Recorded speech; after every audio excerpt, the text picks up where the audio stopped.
So this is the third Sausage Roll seminar in the Government Economics Network and New Zealand Productivity Commission's seminar series. If you're not already a member of the Government Economics Network, I highly recommend you join because lots of wonderful things happen. The conferences, training, all sorts of exciting things like that. So please join. The idea of these seminars is we want to find a space in the market. We're aiming for work that's finished, but not totally finished, if you know what I mean. So I've said about 70% through. So the idea being that we can have good discussions. There's enough results for it to be interesting to policy people, but also if we find some things that ways to improve it, we've got an opportunity to go back and do some more work. Because there's nothing more frustrating than somebody saying, that's a really great idea. If I ever get a chance to do this again, I'll do that. And we seldom, it's hard to have all the good ideas yourself, so getting free ideas is always a great idea. So to everybody, we are recording this today because a couple of people said they couldn't make it, saying they would really like to see it. The way we'll do this is if you've got any questions on the remote call, please type them into the chat and I will give them to I'll give them at the end, unless they're really important, unless they're really vital, but need, like, I don't understand what that graph means or something like that, then I will ask them during it. But otherwise, type them in there. We'll try and have them at the end, and then we'll aim to get finished by 1 o'clock. But this room is booked till past. So those of you who turned up get an extra half an hour if you want to, because we've found actually just hanging around chatting afterwards is a great networking opportunity, and presence of sausage rolls always helps that as well. So that's enough of me. I will now hand over to Lynn, who needs no introduction because her bio is on the invite. So Lynn, tell us all about it. Thank you, everyone. Today I'm going to be talking about our examination of the factors that affect household energy expenditures. This is joint work with Vicky White and Nigel Isaacs. Vicky's at Brands, Nigel's at Vic, and this is funded through one of the National Science Challenges, the Better Homes, Towns and Cities, the component that's affordable housing for generations. I started this work while I was at Motu, and we're just trying to finish it off. And we're probably about 72% done, is my estimate. Hustle points. Okay. Just the usual stats disclaimer. So we use data from the IDI. The results that we present in this study are our own work, our own opinions, not those of stats or the data suppliers, or the National Science Challenges, or BBHTC, or anybody else. These results are official statistics, are not official statistics. Again, they're our own work that we've derived from the underlying data. Great. So just a little bit of background for why we undertook this. We were working on, as part of the BBHTC project, we were looking at the additional costs people have over and above just your mortgage and rent. And there was some interest, particularly at MBIE, about defining energy hardship. About a year ago, they put out for consultation a document on some of their proposed energy hardship measures. And as we were working through this, we decided that we really needed a better understanding of people's energy and heating needs. So things like what factors are affecting people's actual energy expenditures, how much do they vary seasonally, and can we use these data to actually estimate heating expenditures over and above just energy, and which household characteristics were really connected to higher household energy expenditures. And one thing we're really particularly interested in is this idea of pent-up demand, the idea that people who don't have enough income to afford more energy, their actual expenditures may reflect cost cutting, not actually the requirements of heating their home. And again, this is just a work in progress. So there's a bunch of literatures that kind of touch on this topic. One of the main ones is from the Building and Environmental Sciences, right? Just the basic dwelling characteristics that are affecting energy consumption. So dwelling size. So there's a lot of New Zealand and international research that shows that the larger the house, the more it costs. Not necessarily linearly so, but definitely bigger houses require more energy. Detached or standalone houses, because they have more surface area exposed to the weather, they tend to also require extra energy, especially for heating or air conditioning, as the case may be. Maybe not so much here, but in other climates. Climate is part of the characteristics. So warmer climates tend to require less energy for heating. And the energy efficiency of the dwelling, right? So the types of appliances, the amount of insulation or lack of insulation, and even the design of the house, the location of it, how much sunshine it gets, it can all affect energy consumption. So we have data on the first three. We unfortunately don't have very good data at the moment on the last one, but we're still trying to estimate some of the associated costs with those first three.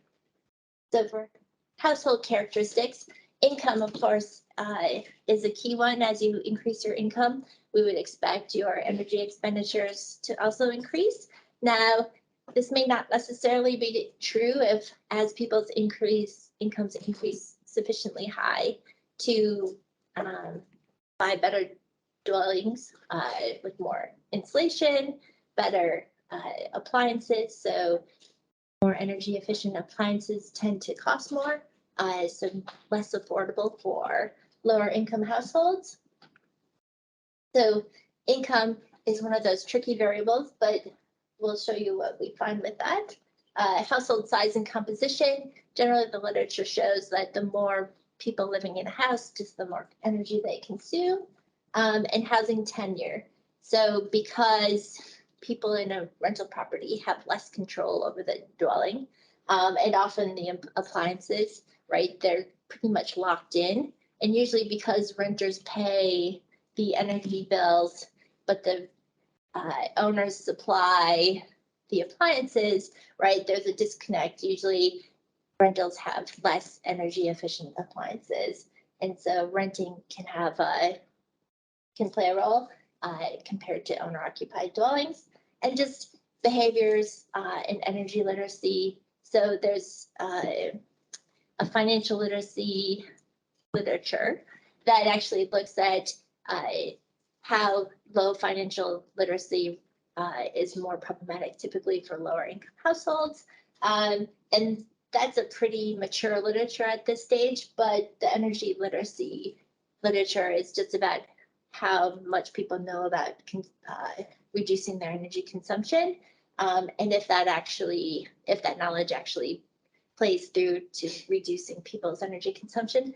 That literature is just developing, and there's kind of mixed results at the moment, depending on the data that people use and the methodology that they use. So the jury's still out on that, but you would expect that people with higher energy literacy may have reduced energy consumption. And then there's this whole energy hardship, poverty and health. So energy poverty is really defined as a household having an inadequate level of energy to make their essential needs, basically, right? And so there's a delay.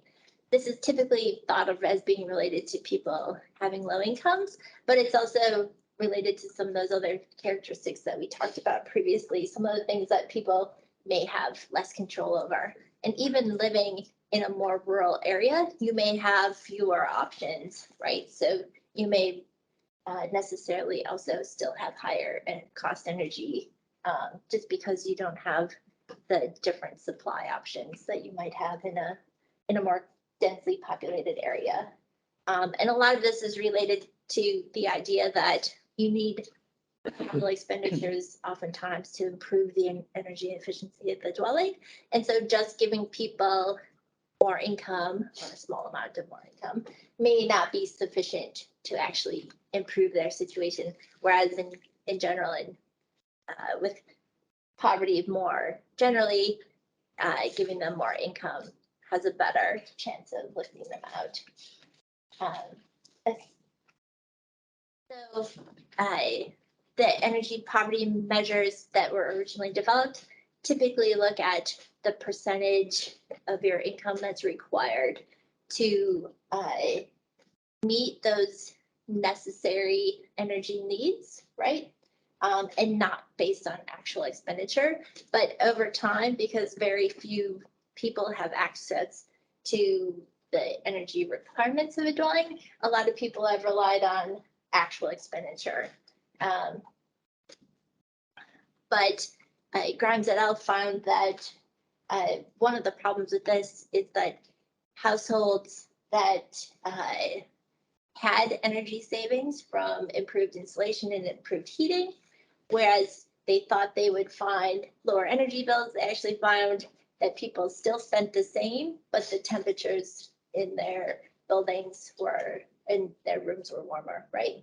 And so that speaks to the fact that people were cost cutting, and given the option to consume more, they would actually consume more. So if we're just looking at actual expenditures, we're probably underestimating the level of energy hardship or energy poverty, right? And then the last literature is just around the idea that, so why do we care, right? So we know that inadequate heating leads to problems with things like cold, damp, and mold. And all of these things have been associated with health problems. And so people who tend to be lower income tend to live in these lower quality dwellings, have less control over changing them oftentimes. And so then also have to deal with the health problems associated with the problems in the dwelling, right? Things like asthma. And so if their children have to be off of school, the parents often have to take time off work if they have their own health problems. So we could just be causing a cycle of poverty, right? Okay, so our analysis, someday it will come up. So this is from publicly available census data. Apologies, it might be a little bit small to the people in the room. But this is from census data from 1986 to 2018. And so on the y-axis, we have the proportion of households that report using various heating types. So the most prevalent heating type is electricity. So around 80% of households in New Zealand report electricity as one of their main heating types. In 2018, the census broke those down between heat pumps and electric heaters. And they found that about 44% of households reported heat pumps, which are more energy efficient, but still about 40% reported some type of electrical heater. The next most popular or most frequently reported heating type was wood. It started out around 50% in 1986 and was down to about 30% in 2018.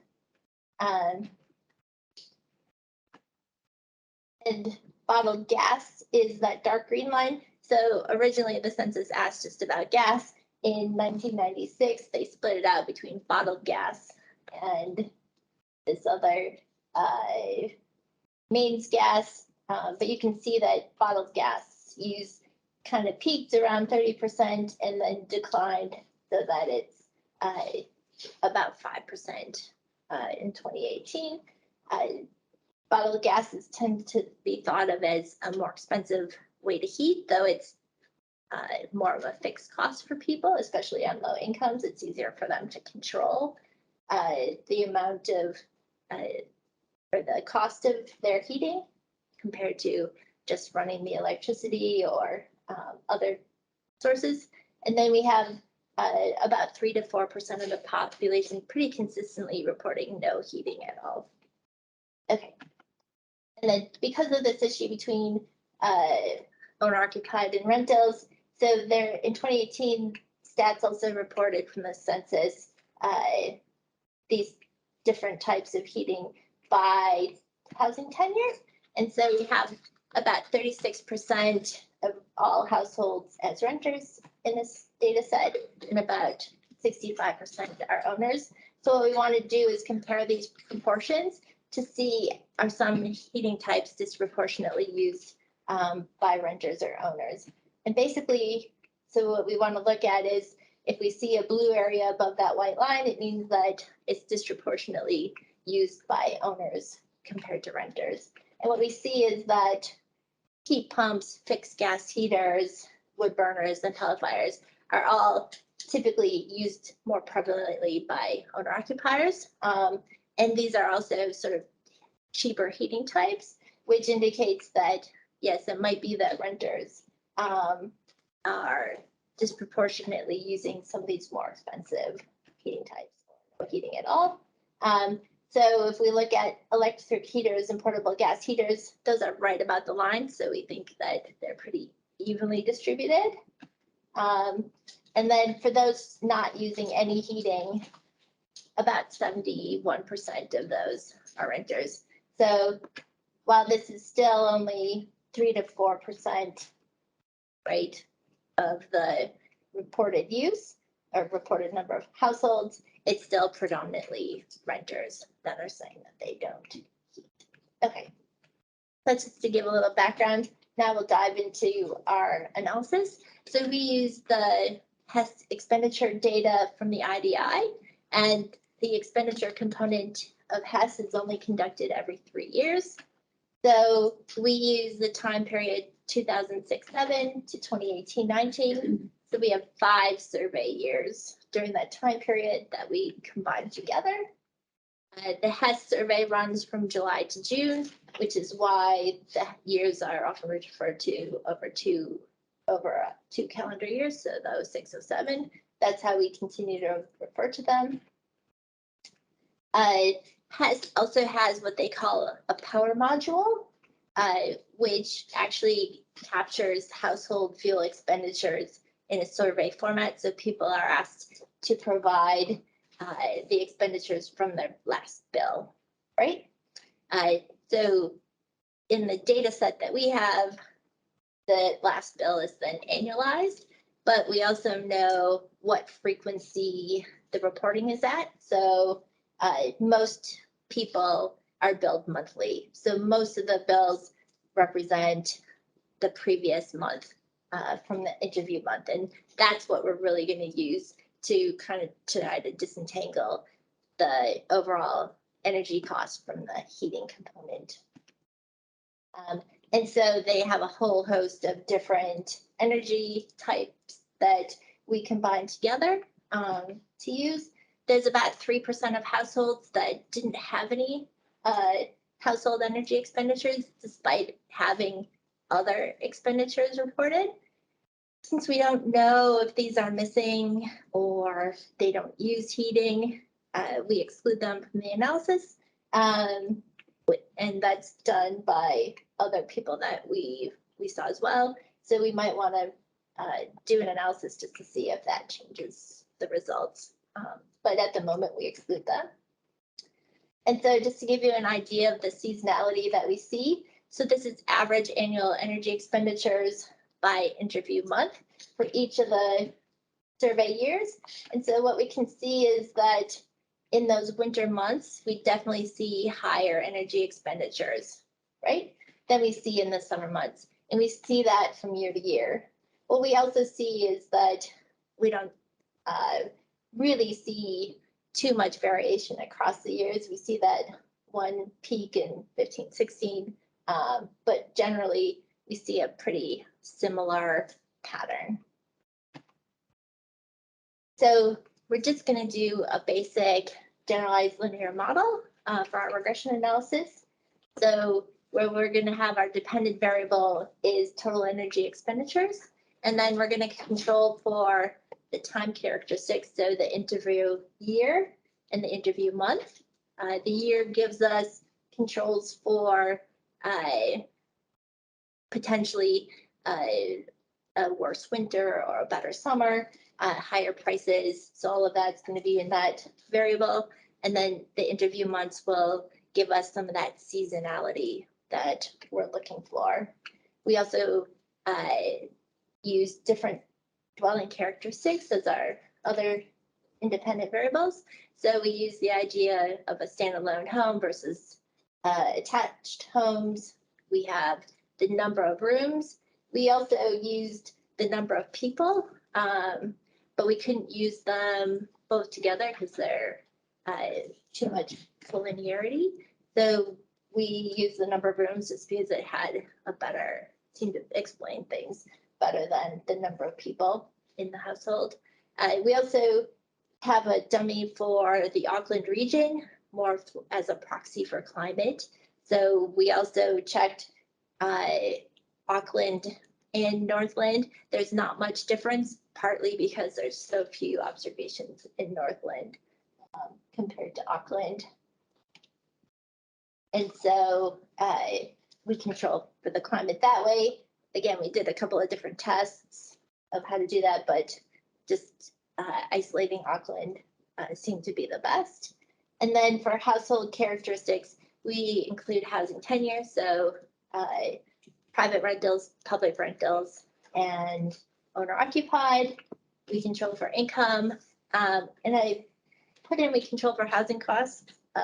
I'm not reporting on that today, but it doesn't really change our result if we include housing costs. And income and housing costs, again, so correlated that, you know, we worry about collinearity of including them both. Those housing costs exclude energy. Yes, that's correct. So the housing costs are just your rent, your mortgage payments, your rates, things like that. It doesn't include your energy. Okay. And so just to give you an idea of the sample sizes, household location have an impact on the model. So the location does to some extent have an impact on the model, but like I said, that's why we can control for Auckland. We didn't find much variation amongst the other, including dummies for the other regions. So we look at 4 different samples, and this is the weighted sample sizes. Basically, for the expenditure component, there's between 3,000 and 4,000 households per year, but weighted. If we use everybody, which is what we call the all-month sample, then it's about representative of about 1.5 million households, right?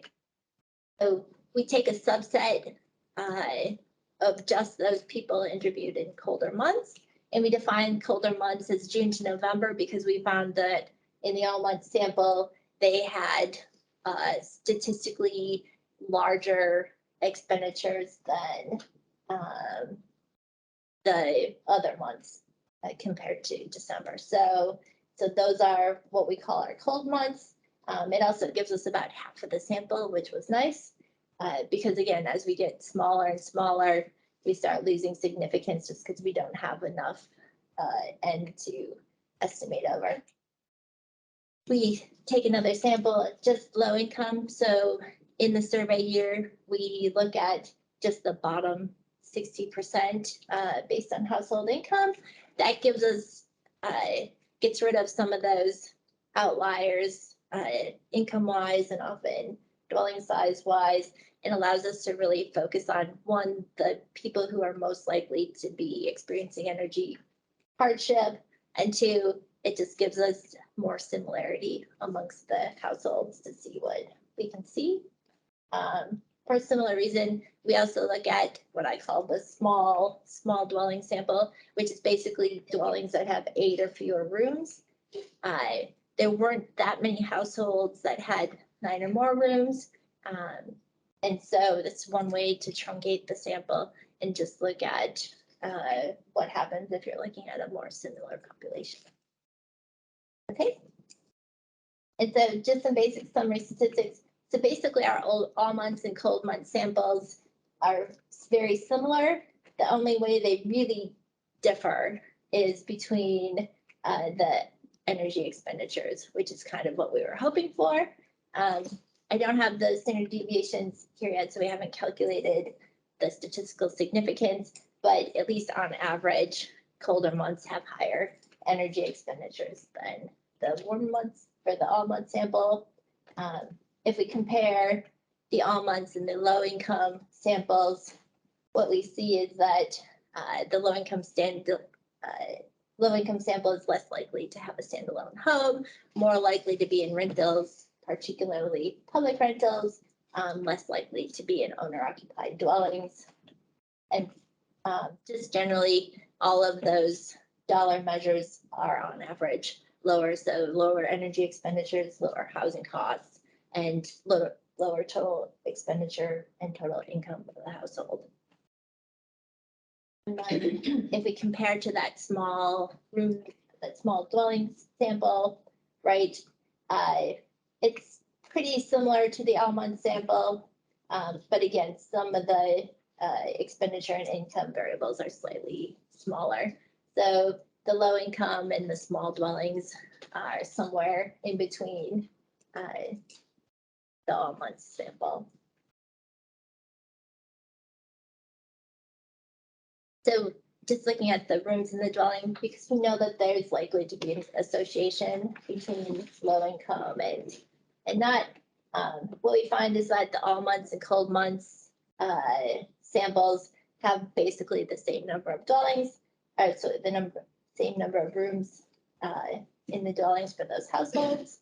If we look at the low income sample and the smaller dwelling sample, we can see that the low income sample still has smaller dwellings overall. So there is a relationship between low income and small dwellings. And so that's part of why we want to look at them separately. And it's even smaller than our small dwelling sample to some extent. Okay. So I'm trying something new. Instead of putting one big table that has a million variables that you can't read, I'm breaking up the table. So these aren't the only variables. It's just I piece them out across different slides. So for the year effects, basically only 2006-07 is statistically significantly different than 2018-19 for most of our samples. So we can see that all the other years have no statistically significant coefficients. The only exception is in our low income sample. We see that 2009-10 is statistically significantly lower than the 2018-19 year, but 12, 13, 15, 16, and 18, 19 are all about the same, and that's controlling for all of our other factors, right? So looking at those seasonality effects, and again, remember that the interview month, which is what we're controlling for, is really 1 month ahead of the expenditures. So January interviews represent December expenditures, okay? Basically what we find is in compared to December, January, February, March, April are all significantly less than December. So people are spending less in those months compared to December. May is about the same, but June through November are significantly higher, right? In our low income sample, for contrast, we don't find any difference between December and those early months, but we do see still higher expenditures in those colder months. And that may be that people are just budgeting their incomes so that they're spending, when they are spending more, it's on heating in those colder months. And we find something similar for our small home sample, our small homes low income sample. We had a lot of permutations. We didn't even show you all of them. There's far more that we have released.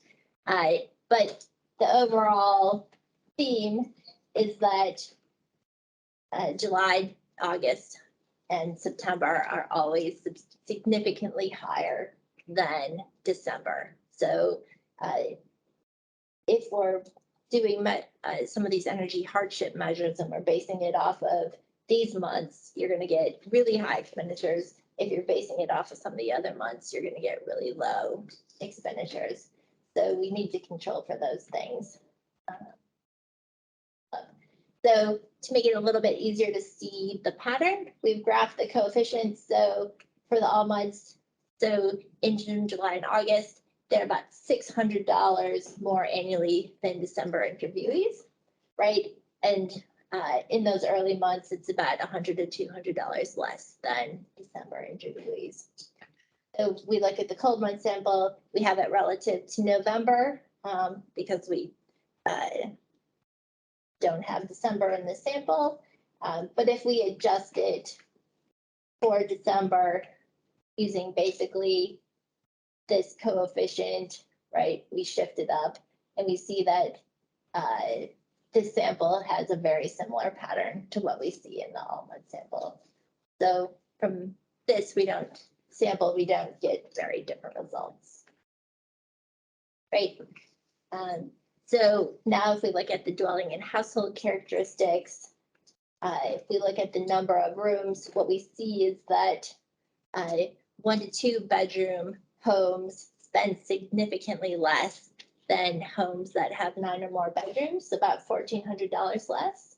And it decreases almost linearly as you get rid of rooms in the house. And we see that basically for all of our samples, right? We see this progression. So smaller houses follow the laws of physics and tend to have lower energy requirements compared to bigger houses, right? And again, we graph that here, and you can see, yeah, the 1 to 2 bedrooms spend about $1,400 less than the 9 plus. But in winter, that's about $1,700. So this area basically is the difference in heating requirement for these different households in different size dwellings. Right. And so as the number of rooms increases, that gap decreases as you get closer to the 9 plus. Okay. So we also look at standalone homes. Basically, standalone homes also follow the laws of physics, and they do have higher expenditures, significantly higher expenditures. We look at public rentals and private rentals versus owner occupiers.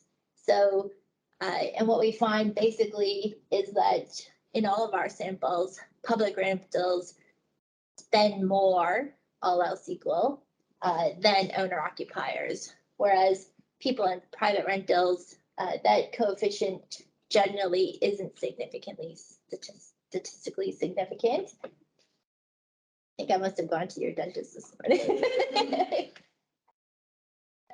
Where we do see statistically significant results for private rentals is in the low income samples. So we see it in the basic low income sample and the small homes low income. So what this is indicating is that people in private rentals who are lower income are likely to have less energy efficient rentals than people at the higher ends of the rental market.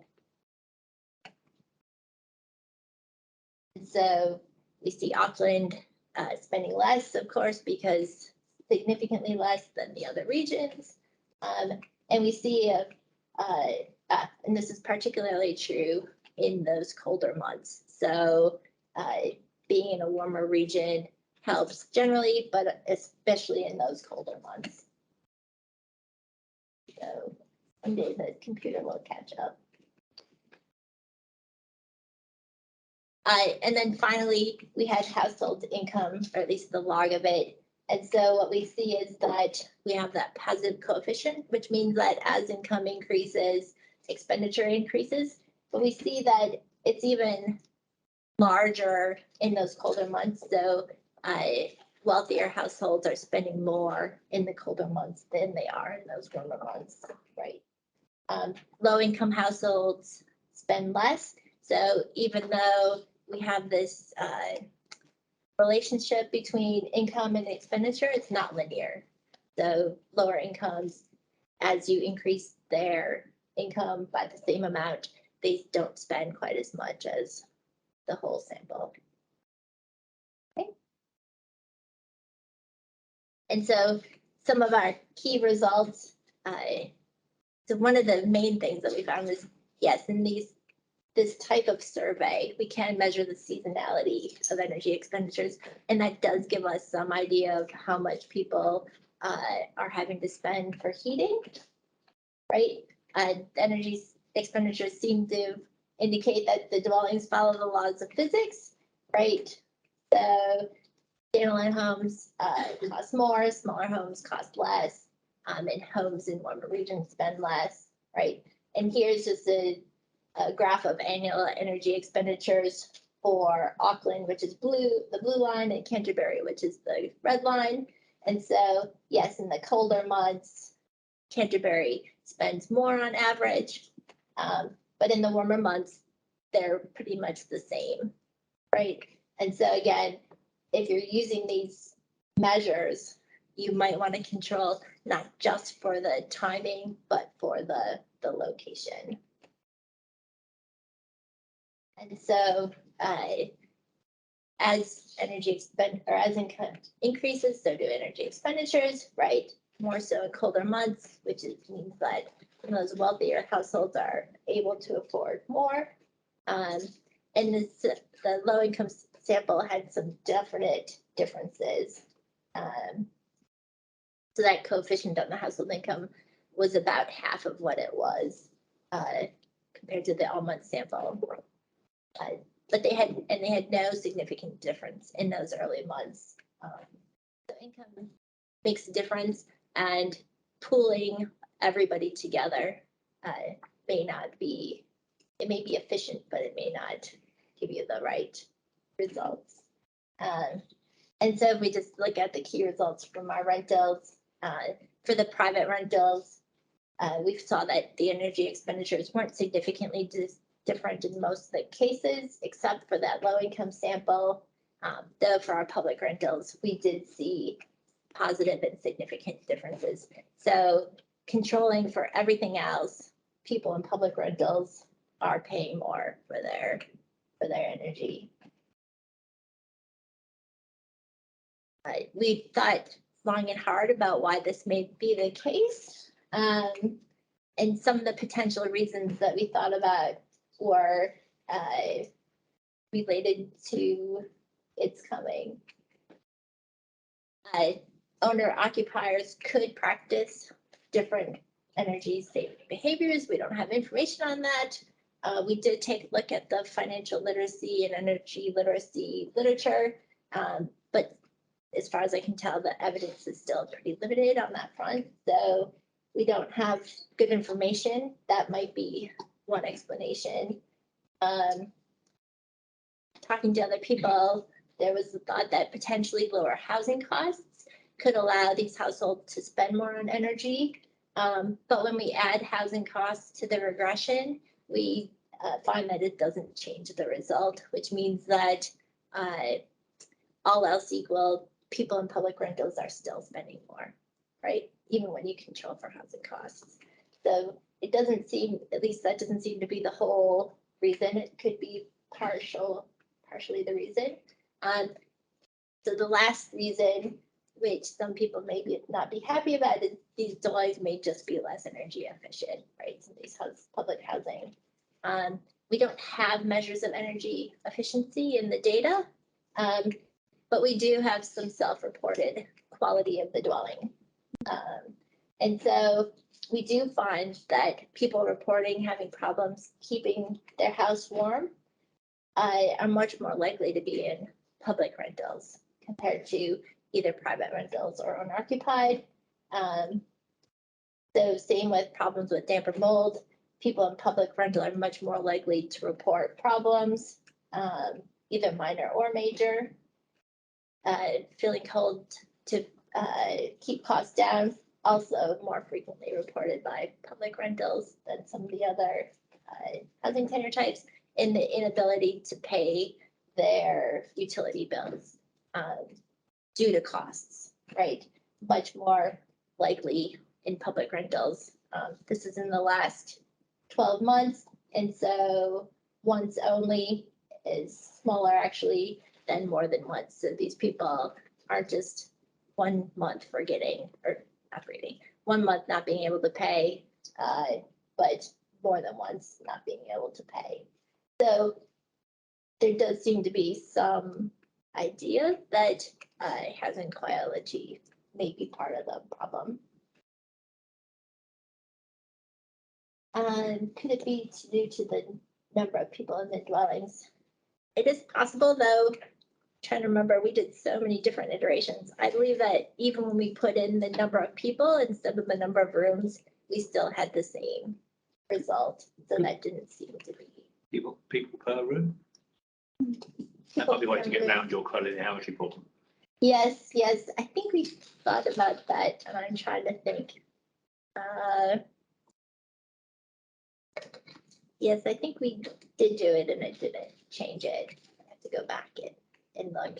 Could it be a reflection of the housing stock age as a proxy for energy efficiency? When I think about public housing, I have this vision of 50s style housing with single glazing, potentially, in the private sector, there's a more high proportion of more modern housing, and maybe that's driving it. Yes, in the data, there is some information about the age of the dwelling, but it's only for the owner occupied. So we don't have a way to look at that. We recently have gotten some QB data. So we're looking at matching up the types of dwellings in like mesh blocks to the HES data to see if we can come up with a typical dwelling, and then to model what we expect the energy requirements there to be. So that could be part of it. It could be age of the dwelling, but that also partly gets back to yes, it's a dwelling characteristic more, and not necessarily a household characteristic. There's a question following a statement online. So Hales asked whether or not the self-reported housing quality measures are from the HES, and if so, could they be included as additional controls? Yes, they are from HES. We did do a little bit with them. We generally got insignificant results when we included them. Partly because some of those numbers can be small. So we didn't find much. I have been thinking about doing a similar analysis, but having those variables as the dependent variables, but I haven't done that yet. So yes, we could do that. We did a little bit of it. We didn't find significant results on those variables when we put them in the energy expenditure analysis, but yes, maybe a little bit more digging would be able to. And just the overall conclusion, so some of these energy hardship measures, especially ones that are based on the relative population, right, which means on the distribution, should probably be adjusted to account for at least the seasonal variation, if not the regional variation. Otherwise, especially if Auckland is 25 to 30% of your population in the sample, right? If you do a distribution and you're looking at the median, then a quarter of the population is Auckland, right? They might all be on the lower end, and also summer is, or those lower expenditures is probably 40 to 50% of your observations again. And so you're looking at a median that may not in fact be related to actual annual expenditures for the households. So some kind of adjustment, both for timing and for location, and maybe also some of these other factors related to the sizing of the dwellings should be incorporated to keep it more in line with the original intent of the measures, that it's the requirements to heat and run the dwelling, and less based on the physics around it. So that was it. That's all I had.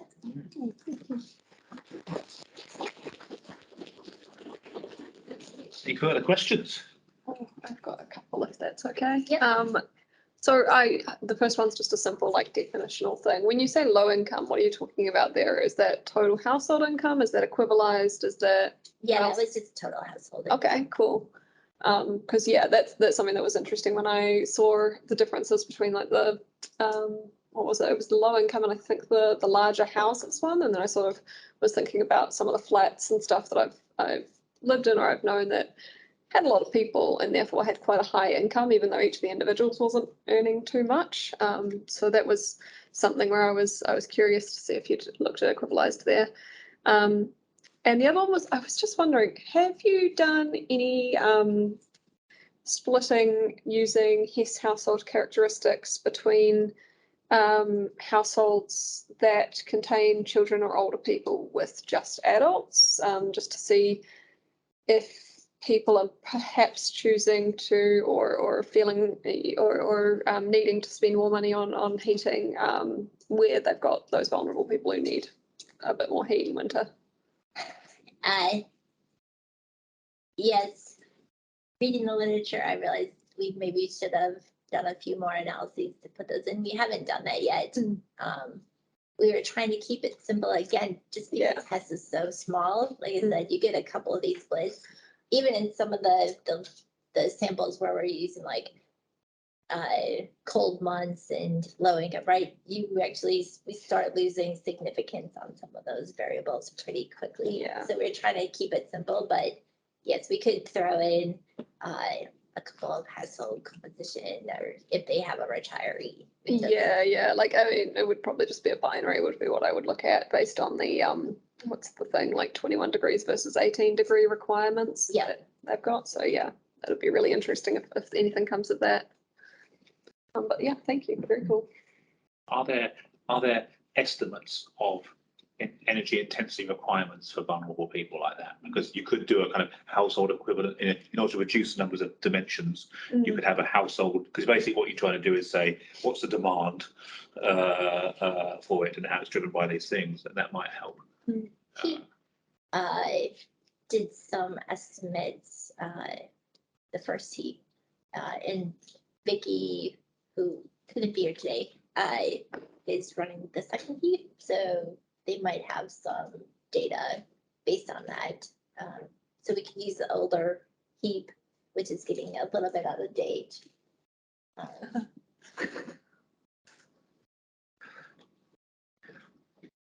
It's a statement rather than a question. Yeah. I suspect the numbers of people using SMEG cookers, it varies by income quite a lot. One reflection I had on some of those results too was, if we were doing it in America, I'd expect to see a different result. I'd expect to see aircon use going up in the summer. So it's interesting to see that Auckland and those high income people don't seem to be doing that. So that's the kind of, because that may also be equivalent. I mean, I don't know what's being too hot also adds health issues, I guess. And the other one, I was wondering whether another thing apart from, I think that the age of the house is probably quite an important thing on those public houses, because I was thinking maybe it's picking up further non-linearity in that income, because obviously when you're below income and at the margin, there's a very high relationship, I imagine. There's a very different relationship with somebody further away than that and everything. But I was wondering, is there a record of public houses? Someone, does HUD or somebody have that? And we get in the IDI? Because it's well, I know that what used to be Housing New Zealand, I think, or has a data set in the IDI. I don't know if it's just household level or if it has household and dwelling characteristics, but that's something we could look into. There's a bit of information in the housing report that came out a couple of years ago, the stats one that Vicky was working on as well. So she'll know the details well, but there was some information in there around housing stock and the public housing. I believe there's a sort of a, you know, it's not a you can't look at house by house, but you can sort of Yeah. have a look at the extant stock by decade of build, I believe, in there. Something. It's been a Yes. second since I read it, but QV data will pick up a capitalised price for the former public houses, but for the houses, so it's a pub, public dwellings, whatever. But I'm assuming they're not going to pick up. Do they value public housing? I think Eichinger or does. I don't know. Yeah, that's an open question. Well, and I should say that the public housing also includes other social housing Motels. groups, like Council, the councils. councils and the Salvation Army, Yeah. and so that it's a mix of what I call public housing. But it's public and social housing. But there is information out there, and I think that's again what we're going to try to use the QB data. Though, yeah, I'm not sure how much the public housing buildings are in there, or dwellings are in there. Do you have plans to include, so the survey occurs every 3 years, are you planning to include the next round in? Because since 2018, there's been quite a few, there's the Healthy Home Standards and the Kāinga Order is retrofitting some of their older housing stocks. So interesting to see if that's actually made a tangible difference to Yeah, lower income expenditure. we had planned on it. So the next has expenditure hit against the COVID, right? Oh, And yeah. so it's got this kind of weird break in it. And even though the standards went into place, the Healthy Home Standards went into place in 2018, there's still a pretty long lag, especially for the public housing. So they might not still be picked up in there even then. So yeah, it would be nice to see if there are differences. But my guess is that it'll take a while to perpetuate throughout. And it's going to be 1/5 or 1/6 of the sample at that point, right? So it's going to be hard to move some of the indicators on that. Yeah, and I was also wondering, is there any way to pick up if low income households were receiving the winter energy payment? Like if that was, money was actually going towards, was that Yeah. making any difference at all, or was it, yeah? So I can actually speak to this. When I was at MOTU, we did an evaluation of the winter energy payment for MSD, and we didn't find any statistically significant differences between recipients and non-recipients for energy expenditures. So it doesn't start until the winter till July of 2018. So you don't have a big sample size in there. But generally speaking, the amount of the winter energy payment isn't overall that great as far as heating total energy expenditures. So the University of Otago recently published a paper estimating how much it would take to heat, and they basically estimated that the winter energy payment wouldn't be enough to add heating of a child's bedroom, right? So the amount is quite small compared to what people might need to adequately heat their homes. So yeah, so in our data or in our analysis, it wouldn't move the needle just because it's only in 2018, but also in the evaluation that we did, we didn't find any relationship that was significant anyway. It looked like it was going in the right direction, but nothing that we could see. The reason I don't entirely understand, a message appeared on there, but it didn't appear in my feed. I think Diane was asking whether there's a possibility, or whether you have looked at sort of ethnic breakdown, whether it affects some groups more than others. We didn't look at ethnic breakdown. Again, we were mostly focused on estimating the gap Yeah, and so we were using some pretty limited characteristics. And then we realized we had something that was pretty interesting. And so yeah, that would be something potentially to add. But again, we still are getting kind of small. Yeah. So breaking into different ethnic groups may still be difficult to estimate. And there's a high correlation as well with Some of income the and other, region as well. So Mm. explain. Do you tend to sort of, reflecting on my own energy bills, they seem to have been going up over the last decade. And I wonder, in terms of teasing out that separation of effects between high income and low income, it could be some of the increase, over time, is not increased energy consumption, but just bigger profits for electricity companies or just higher costs of electricity. And it would be interesting if it's possible to sort of separate that out to an actual energy usage rather than an energy cost. Yeah. To understand that sort of what is actually happening in terms of people's minds when they're switching on and off a heater as well. yeah, we have some of the energy data, the cost data, especially the electricity from MBIE.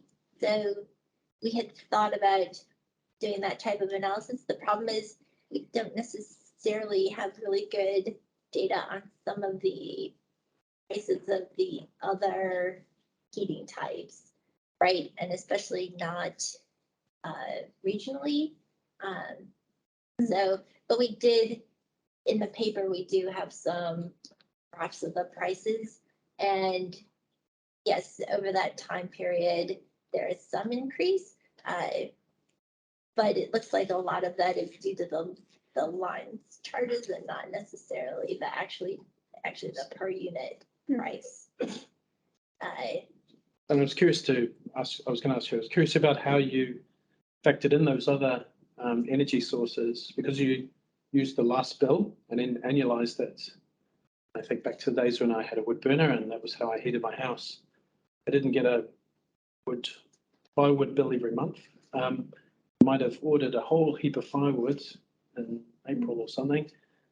And that was going to last me the winter halfway through. How do you take account of that effect? It's not a monthly bill like a traditional energy or gas bill. So you still look back over the last 12 months, right? And so they'll still take the last bill. Oh, okay. Right. So it doesn't necessarily have to be the last month. Okay. Right. Got you. Your month effects will pick up the average of that. That's right. So people in the same circumstances who talk about a month when they bought the thing and won't, there will be a level difference with those because of those dummy variables. But wood is an interesting case because, a lot of people living rurally or whatever will not be paying for wood. This will be whatever tree got unlucky in the last storm is winter. Yeah, and we do have a much lower percentage of households reporting wood expenditures than you see in the census data. So yes, we don't do very well at accounting for those types of households. We probably have to do that in some sort of modeling when we do the requirements versus the actual.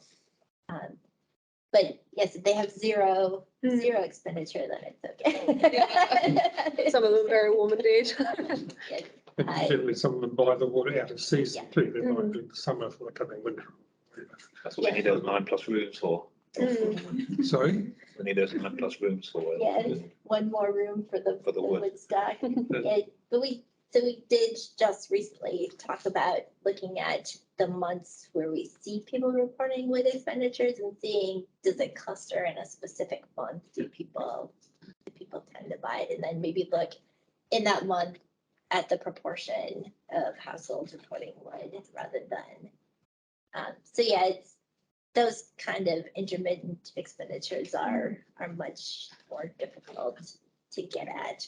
That'll be interesting on the climate front as well, given that you're using location as a proxy for climate, because places like Auckland much less likely to be having a wood burner than say down Canterbury way.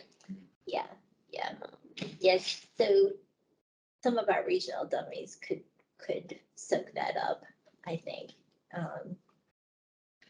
Well, call a close to the formal proceedings, but we've got the room a bit longer if you want to talk about some of the issues, or indeed other issues, really, just hang out. So I'd just like you all to thank you, a big thank you to Lynn. Also like to thank Qui, who very nearly had to present at very last notice on a subject when the results only came out yesterday, because Lynn's been on call for jury duty this week, so we weren't quite sure which version you're going to get today. So so thank you very much for that, Lynn. I found two things I kind of been thinking about now is one about those public homes, because I think government has a duty of care to ensure it's providing those kind of services and stuff, and capitalising the investments in order to increase that. The government's better set for making those investments because it has access to cheap borrowing that those people don't. And the other thing is about just thinking about that. Your point about the income, the differential impact of price rises on income. Because if it's a very large proportion of your budget, those price changes make a really big difference, and you can't spend elsewhere. So I kind of, in other markets, and also in other markets, people would differentiate. The sellers would try and differentiate their prices to find who could pay the most. But it's interesting to think about what elasticity would look like here, because richer people have got options. They can do things like double glazing, and which seems to be quite new around here, and insulation and things like that. They can afford to invest in those things, so they don't want to overprice for those. And those poor people don't have other options, So actually, you could even imagine a pricing schedule that goes the other way, which would be highly regressive. So on that jolly point, thank you very much for coming. So feel free to grab a sausage roll or something, or